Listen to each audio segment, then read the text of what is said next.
Hello, I'm Dr. Bill, And I'm Ted. and we want to talk to you a little bit about a grape that's kind of misunderstood and beginning to be more enjoyed as time goes on.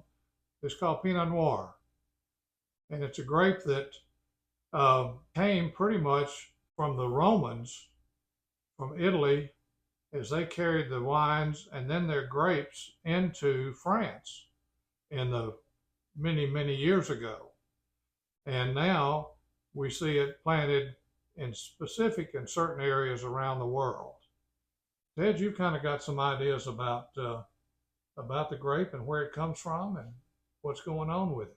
Yeah, well, Doc and I are both kind of big Pinot Noir, fans. But Pinot Noir is a, very, I don't want to say all encompassing grape, but it touches a lot of different, styles and a lot of different areas. A lot of people don't realize one of the primary components for any fine champagne is going to be Pinot Noir. That's the magic of champagne. It's two red grapes, Pinot Noir and Pinot Meunier, and one white grape, Chardonnay, that produces a white sparkling, wine.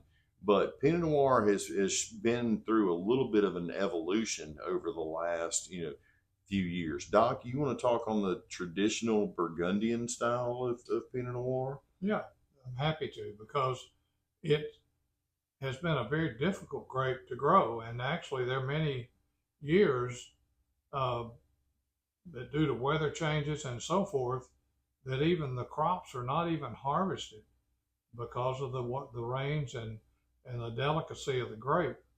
But we see this more often in the areas of Burgundy, which is kind of the northeastern part of France. Um, it has a long history, and actually, uh, the monks were the ones that actually charted out the really super growing areas, what's called the Grand Cru and Premier Cru and the Burgundy Village uh, areas in the same region.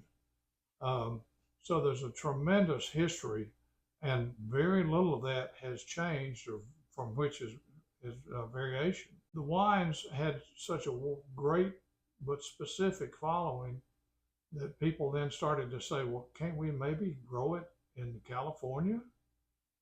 And that's when it got kind of a bad name because it didn't do real well. Well, and that's kind of a double-edged sword because, Pinot Noir is a very fickle grape to grow. And, there will always be Pinot Noir, traditionalists that, think that any good Pinot Noir has to come from France. And that's not necessarily, the case. And there's a few instances in, especially California Pinot Noir production, where there's been a little bit of liberties that have been taken, with the grape itself. Not necessarily a bad thing. It's just kind of some of it has been from innovation, some of it has been out of necessity.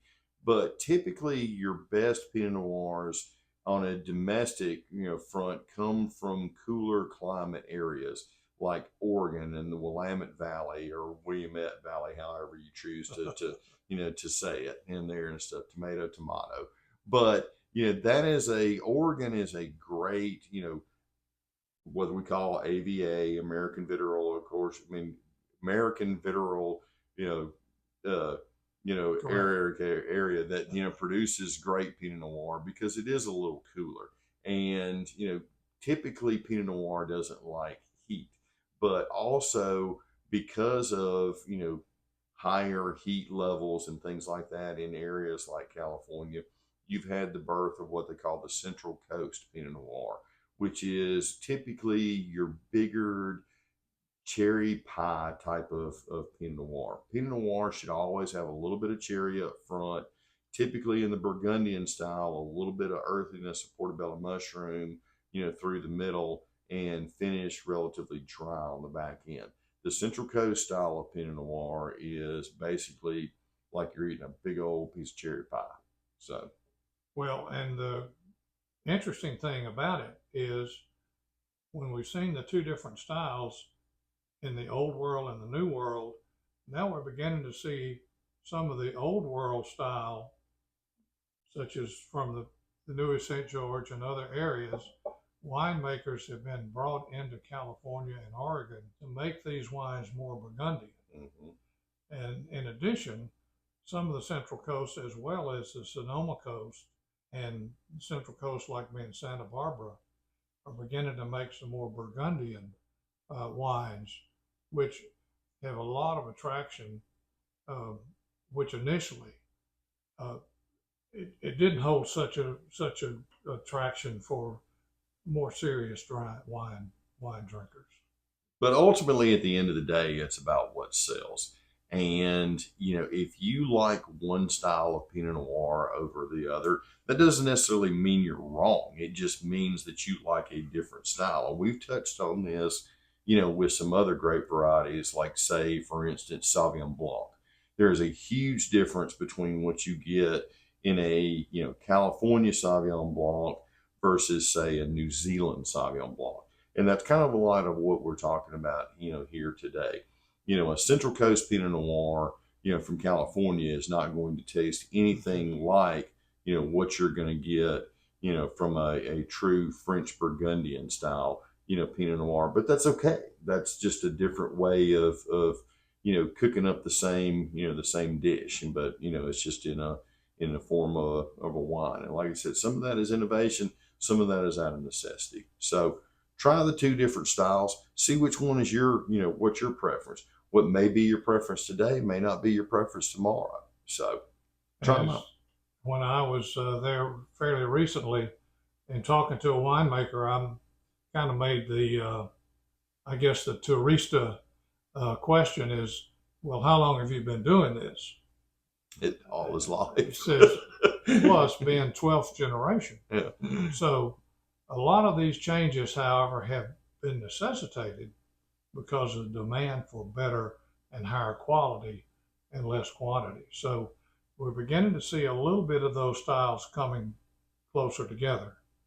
And what's the best wine is what tastes best to you. So help you make that decision. Don't depend on us all the time. No, try it for yourself. See what you like. But try them both. I think you'll like them both, and stimulates more interest, travel, and maybe even watching our channel a little bit more. So thanks for watching. Like, comment, subscribe.